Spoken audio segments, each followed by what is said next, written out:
viewers and subscribers, welcome back to Beating the Press podcast. I am your host, Rafa. Now, I am here vibing with LeJohn Bailey, a prospective footballer in the making, a great talent, and he is here to share his story. LeJohn, welcome to the podcast. Thank you. Good morning. Good no, good afternoon actually. Uh, you know, Oftentimes we have a number of persons on and they, share their story. So I'm happy to have you on the podcast and I'm happy for you to share your story with our viewers and subscribers. So, Lejon, we normally take it all the way back in terms of your birth. Where were you born? Where did you grow up?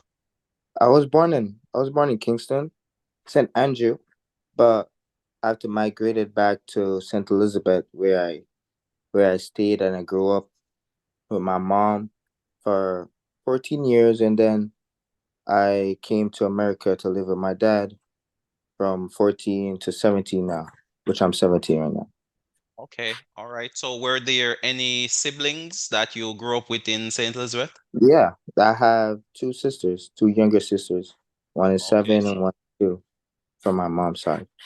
Oh, so you're the oldest of three children then. Yeah, from my dad's side, I have an older brother that's 10 years Okay, older than. Yeah, got you. So talk to us, Lejon, in terms of early life. What was it like growing up from a financial point of view? it wasn't. I wasn't. I wouldn't say I would have it. I have it, but I wouldn't say I was the. I was at the worst. My mom did everything she could. My dad did everything he could to send money down to help me with school, bus fee, and soccer per se, football per se. Right, Yeah, right. So in terms of your early schooling, where did you start your schooling? Which I school did you attend so to start off? basic school. I started at Caps, but then it's in St. Elizabeth, and then I went on to First Step, and then I went on to Top Hill. And after my uncle always, what's the word? My uncle always trying to find. It's at the tip of my mouth. He encouraged me. I always look Or up oh, to motivate, go he because acted he as a went. motivational force. Yeah, he went to Monroe, so I said I had to get in Monroe too. I had to follow the trend. So Okay. I did my GSAT and I got into Monroe, and that's where I went. But I was doing track at the time, and when I was doing track, I was Manchester High and BB Coke wanted to buy me for track, but in my head I wanted to play soccer, football. Oh. So I went to Monroe. Okay. But I mean, in terms of your soccer journey, where did that start though? When did you realize you were, you know, had that soccer talent in you? Was it from an early age or was it after you matriculated into a high school situation? It was it was early. It wasn't really early, like 5, 6. It was like 11. I was mostly growing up in track and field. So Right. I was track and field from the day I was born till I used to play outside with bottles of rocks in it and my friends play around. I was like, I like this sport. Why not keep trying it? Keep trying it till I have a passion for it, till it overcame the passion I had for track and field.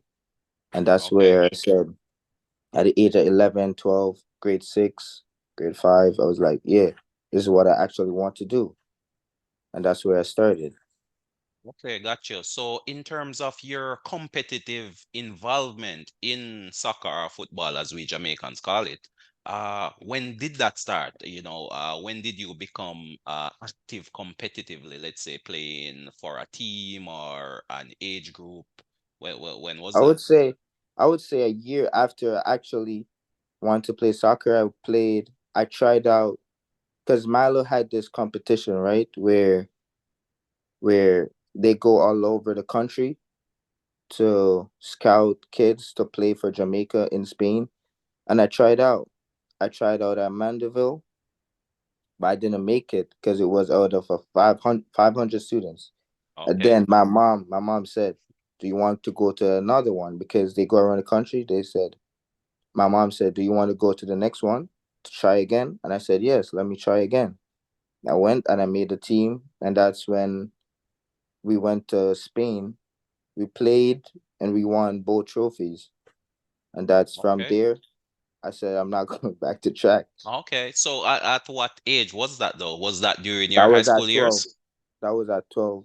Year, I was 12 years old. Oh, you were 12. So at Yeah. that point in time though, were you in high school or I were think I you was I think I was sixth grade going into seventh grade. It was the late sixth grade. oh, so you were still Yeah. in primary school, Yeah. looking to take your exams to get into high school when you made Yes. that team. Yes. Okay. All right. So pretty much after making that team though, what was the next step in terms of your progression? You're now at primary school doing your exams. How were the exams? Were you successful in matriculating onto high school? Yeah. I was pretty I wouldn't say like I was nervous. I wasn't really nervous because in my head I was saying I have to go. I have to go to Monroe and that's where I want to be. So I started studying, get home, I play soccer or football per se. I play football, and then after I have a little more time before I go to my bed, I study a bit for GSAT, and that's what happened. Okay.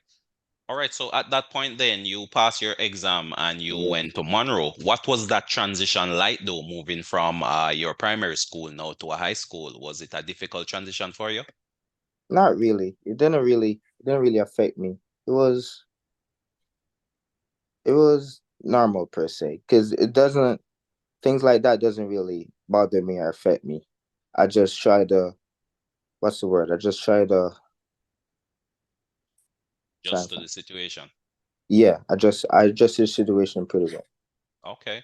All right. So your football development continued at Monroe, I would presume. Did you Yeah. represent the school at any point in time? I represented the school because when I went seventh grade again, I was still I was still with track. So, Okay. but they said if I do track, I can't play football because the season is kind of in between.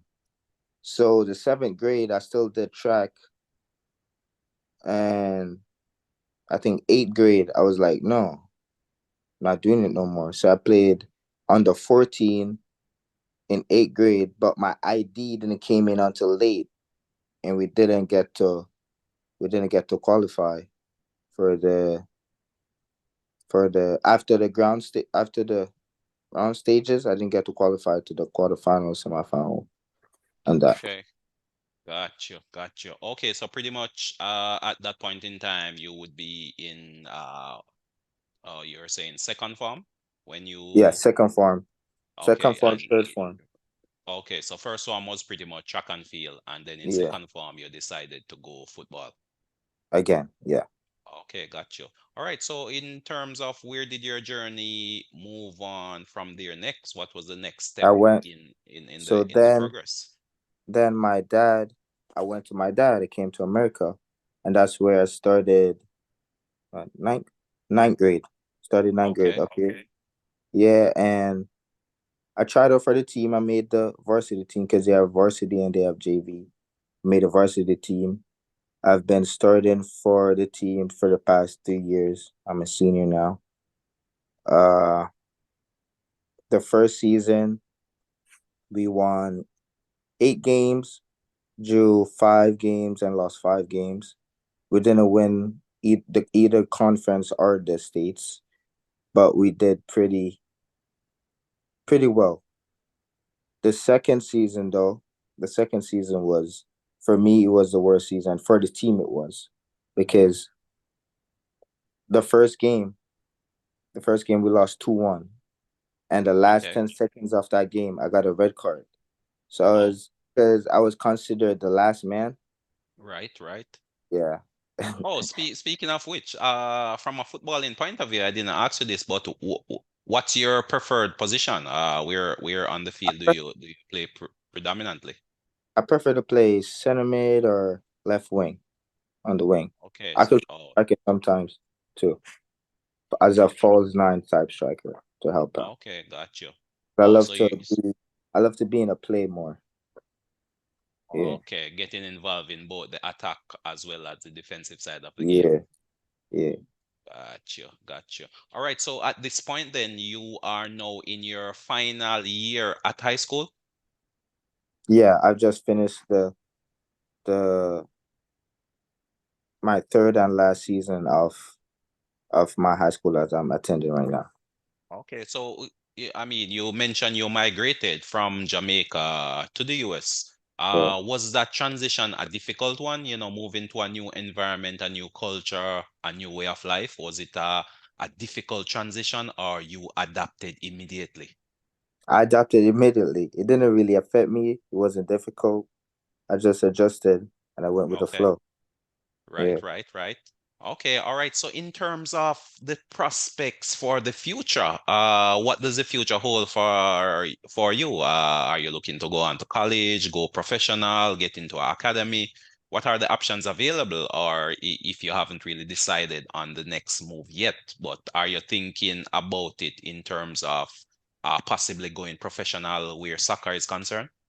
Yes, I'm looking to go professional, but as of right now, I'm looking to get into college to still play soccer and probably and most likely get drafted into the MLS or wherever I can find opportunity. I'll go anytime, any day. Okay. Well, definitely. I've seen some of your video highlights, and you look like a very interesting prospect, both in terms of the attacking side of the game as well as, the defensive side, as you mentioned, that you like to be involved in, both the build up as well as, tracking back and helping the team in whatever capacity that's possible. So, hopefully, someone out there, a viewer, subscriber, may see this interview, see your video clips, and who to tell, someone may reach out in that regard. But in terms of the US right now, where exactly are you based? Like rankings or Oh no, in terms of your location, if someone was trying to get oh, in touch with you. I'm in Connecticut, Stratford. Okay, Connecticut. Okay, got you. So you've pretty much adjusted to the cold conditions as The well. I cold. know you're coming from a tropical Yeah, island, so and Connecticut can get a bit cold at times. yeah, it's still cold right now. Still freezing. Got you. Right, right, right, right. Well, definitely. Is there any advice though, Lajon, that you can pass on to any youngster coming up who may be facing a similar journey such as yours? Is there any advice you could pass on to them? Don't listen to what people have to say. Just keep working and keep fighting, no matter what. If you feel like to give up, just keep fighting, bro, and go make it. Don't worry. And at this point, Lajon, what would you say has been your biggest challenge to date that you've had to overcome in your young career thus far? I would say injuries. Yeah, but I got better over time, and I'm injury free right now. Okay. Yeah, definitely. Injuries is always part of the game, and some of these injuries can definitely be career changing, so to speak. So It makes you that. feel sometimes it makes you feel like you want to quit, but as I said, just keep going. Get your rehab, get healthy, and keep going.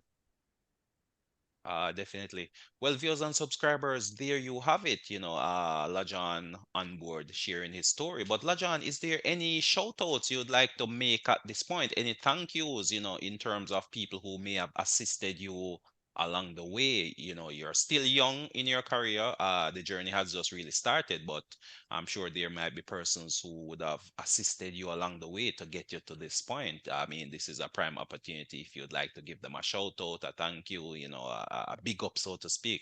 Hmm.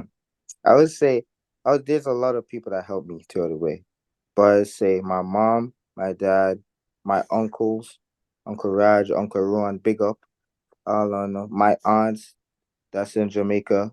There's a multiple times they tried to put me on the pedestal to help me out, and there's a lot of people. There's a lot of people. I just can't name them right now, and I'm sorry, but just know I'm thankful for everything y'all have done for me. Well, definitely, I can definitely sense the gratitude and the Mhm. sincerity in terms of your, acknowledgement of these persons. And as you mentioned, the list is so long that you can't possibly call out all the persons who would have had some impact, whether negative or positive. It all adds up and it all shape you into the individual you are today. But Lajan, I'd just like to thank you for coming on the podcast and really sharing your story. Hopefully, a youngster out there listening on may very well be inspired by your journey thus far. And I just like to take the opportunity as well to wish you all the best in your future endeavors. Hopefully, sometime down the line, we may see you on our TV playing some professional football at the highest level. So I just like to say, hey, keep going and just give it your all and let the chips fall where they may. But viewers and subscribers, again, I'd Thank- just like to thank you for logging on and joining us here on Beating the Press podcast. Of course, continue to subscribe if you haven't subscribed as yet, and just continue to share the podcast, help us to grow and to progress. But was there something you wanted to add, Lajan, before No, we I was end? saying thank you for your time today, and thank you for letting me share my story on the podcast. Definitely anytime. It's always a pleasure to see a young prospective footballer such as yourself really looking to develop and to grow and to really just advance themselves in the sport in general. It's big business these days, so Hmm. whatever support you can get, it's always a welcomed one. But viewers and subscribers, that was Lajan. That was his story, pretty young in its infancy, and we look forward to him coming back to tell us or to pick up the story to where he would have progressed Hmm. since this, interview or since this interaction, and sometime in the future. Hopefully, he will grace us again with his presence. But until next time, viewers and subscribers, this is Rafa signing off.